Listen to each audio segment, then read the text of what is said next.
Oi, tudo bem com vocês? Espero que todos estejam bem,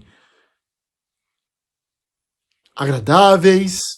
Eu estou de férias, mas dentro em breve volto a dar aulas. Gente, o assunto hoje tem a ver com o Brasil. Brasil dos brasileiros. O meu Brasil e o seu Brasil. A nossa terra amada e idolatrada. Existem dois momentos em que o Brasil para. Um deles acabou de passar. Foi quando o brasileiro sentiu a dor de mais um campeonato perdido na Copa do Mundo. A nossa alma, como diz Nelson Rodrigues, é uma alma de vira-lata, termo cunhado em 1958, após a nossa vitória no Campeonato Mundial, que consagrou Pelé e Garrincha. Mas esses dois momentos que eu quero falar hoje, um já passou, o outro vai começar. Um une as famílias em volta das TVs, da internet, todos abrigados na esperança que o futebol, a nossa seleção consiga se consagrar vitoriosa. O outro destrói famílias, prejudica a sociedade e nos faz inimigos dos nossos próprios semelhantes. São as eleições. Um país que chora junto num gol sofrido e briga em família por causa de um voto. Já pensou nisso? Que quando nós gritamos gol do Brasil, nós logo depois nós brigamos por causa de um voto, porque fulano de tal votou em tal candidato ou porque fulano cicrano votou em tal candidato. É exatamente isso que a gente vai fazer hoje. Eu sou o Fernando Augusto Bento, professor de língua portuguesa, licenciado e jornalista. Nós estamos num divã. O Brasil passa por um divã de décadas. Nós sofremos com a síndrome vira-lata. Tem um autor, um pesquisador que diz que o Brasil é arrogante, mas que ao mesmo tempo o Brasil é um vira-lata. É um arrogante por se achar os melhores dos melhores quando o assunto é futebol. E é arrogante e é vira-lata quando perde aquilo que. E é vira-lata nas questões sociais, nas questões que a sociedade precisa melhorar. Será que podemos ser as duas coisas? Lógico que podemos ser as duas coisas. Um aspecto é ser arrogante e achar que, por você ter na sua sociedade o futebol como o maior esporte praticado e deter vários campeonatos. Outra coisa é achar que você é um vira-lata pelas questões sociais que todos nós já sabemos. Dá para ser as duas coisas? Sim, dá para ser as duas coisas. A aprovação. Eu, você, fulano, cicrano, precisa de aprovação. Todos nós precisamos de aprovação. A tese que, que repara essas quatro palavras: pressentimento, euforia, raiva e decepção. Essas quatro palavrinhas é a fala da Copa do Mundo. Pertencimento. Achamos que o futebol, o maior espetáculo da Terra, o maior esporte da Terra é nosso. Ele nos pertence, porque dele veio as emoções que furaram a sociedade, que forjaram a nossa sociedade, que nos deram Nelson Rodrigues falando sobre Garrincha, que nos deram Armando Nogueira poetizando sobre Garrincha e Pelé. Ora, ora, ora. Como eu vou ser um brasileiro a partir de agora? Como eu vou estar diante do mundo agora?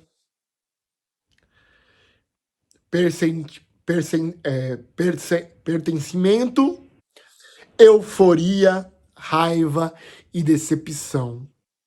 São coisas que está na Copa do Mundo e está nas eleições gerais do Brasil. Veja, nós vamos eleger deputados, senadores, governadores, deputados estaduais e presidente da República e governador. Pressentimento é pertencer a alguma coisa, é você falar assim: olha, aquele candidato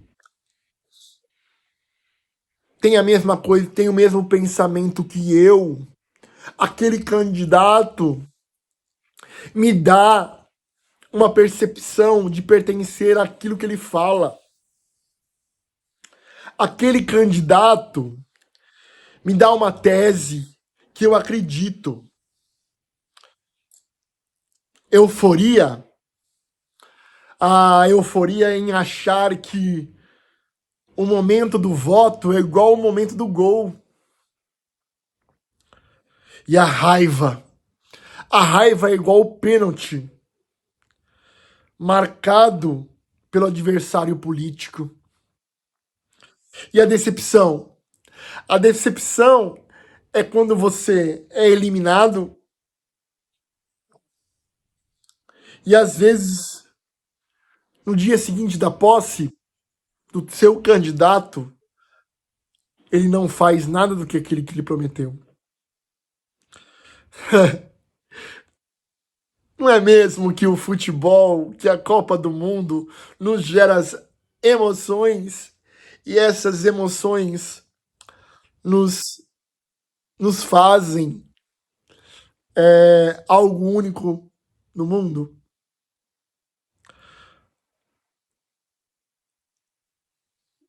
Nelson Rodrigues, em 1950, cunhou um termo chamado complexo vira-lata.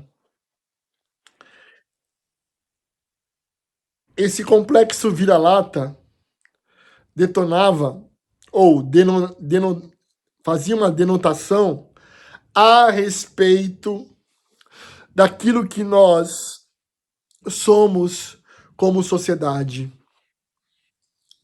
Porque nossa sociedade ela é formada por um misto de euforia, pelo misto onde nós temos um complexo de vira-lata. Aquela sensação que o brasileiro diante do mundo se coloca de cabeça baixa. Mas Nelson Rodrigues também dizia o contrário, que em 1958, quando fomos campeões, o Brasil subiu ao lombo do mundo, ou seja, a nossa autoestima nacional sempre oscilou no ritmo da bola, no ritmo do gol, no ritmo do pênalti. E aí eu pergunto, é justo isso? É saudável? Que saúde emocional de 200 milhões de habitantes depende de 90 minutos? Será que a nossa saúde emocional depende de 90 minutos? O Brasil, mas também esconde coisas. Por trás das festas e da briga, tem uma história de desigualdade social. Esse complexo de vira-lata nada mais é do que uma forja na desigualdade social que eu e você pertencemos. Ah, mas eu não pertenço a essa lógica. Essa lógica não é minha. Como não, filho de Deus? Como essa lógica não é sua? Veja, você é brasileiro, você pertence a uma sociedade. Os seus filhos são brasileiros e pertencem à sociedade. A desigualdade gerada pela nossa história nos faz amargar, às vezes, o tom da vira-lata. Agora, em outubro, vamos eleger tanta gente. E é isso a metáfora do futebol. O futebol ajuda e atrapalha. Ajuda porque a eleição também é disputa. Também tem torcida. Também tem placar no fim da noite. Atrapalha por quê? Atrapalha porque a gente começou a tratar política como futebol, raiz. Meu time contra o seu. Xingamento de arquibancada e quem discorda vira inimigo. Ah, você é Bozo. Ah, você é Lula. Olha só a sua mão. Tem 9 dedos. Aonde está o outro? Ah, você é milico. Gente, olha como está a nossa sociedade. Só tem uma diferença fundamental. No futebol, terminando o jogo, os dois times seguem no campeonato.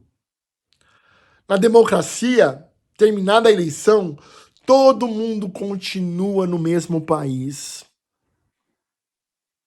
O bolsonarista tem que conviver com o petista. O petista tem que conviver com o bolsonarista e vice-versa, porque fazemos parte de uma só nação. E aí que eu falo para vocês, aonde está a coerência e, desculpa o trocadilho da gramática, e a coesão para que nós possamos construir a nossa sociedade de forma saudável, de forma com que eu e você tenhamos algo saudável para deixar a nossos filhos.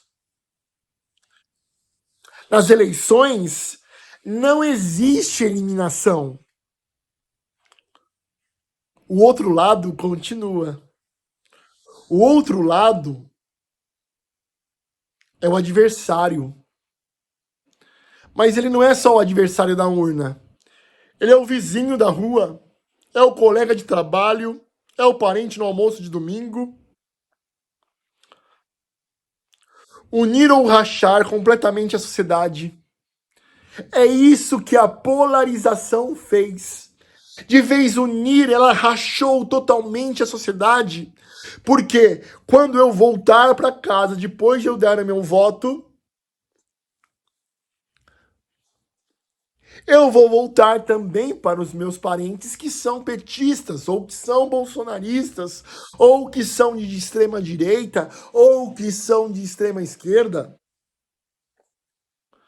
Veja, aonde anda a nossa a nossa capacidade de olhar para a sociedade. Aonde anda a nossa capacidade de olhar para a sociedade?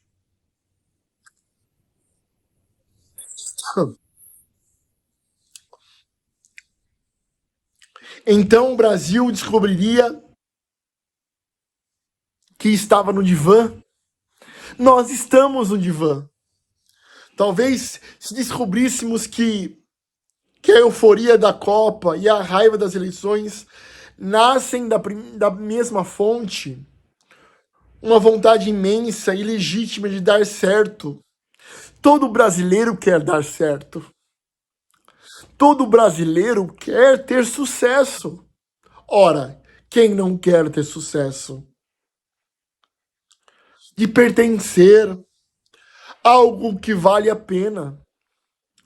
Talvez descobrisse que o luto pela eliminação passa, sempre passou. Em 50 doeu. Em 82 doeu também. Em 2014 doeu. De um jeito que nem se fala. Meninos e meninas choraram em 2014 e o país seguiu. Seguiu jogando, seguiu votando, seguiu sonhando. E talvez essa é a parte mais difícil da terapia de estar no divã. Descobri-se que dá para terceirizar a autoestima nacional nem para 11 jogadores, nem para um candidato. Não dá para fazer isso. O país que se ama de verdade se constrói no cotidiano, na escola, no trabalho, no respeito, na opinião do diferente. Cara, eu sou palmeirense, mas eu tenho que conviver com o corintiano. E qual é o problema? Ele faz parte da mesma sociedade que a minha.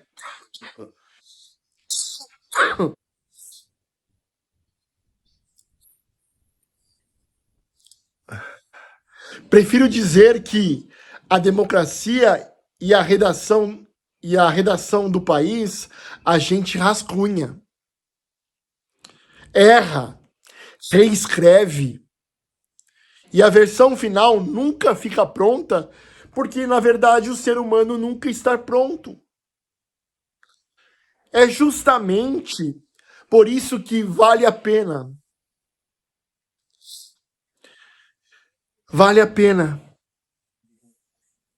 nessas eleições. Pense. Pense se você não vai magoar o seu amigo colocando uma opinião rasteira sobre o candidato dele. Ou pense que se você não vai magoar a sua mãe colocando uma opinião rasteira sobre o candidato dela. Pense que somos semelhantes, somos brasileiros. Estamos no mesmo barco, navegando no oceano da desigualdade social, onde só a união entre cidadãos pode melhorar a sociedade.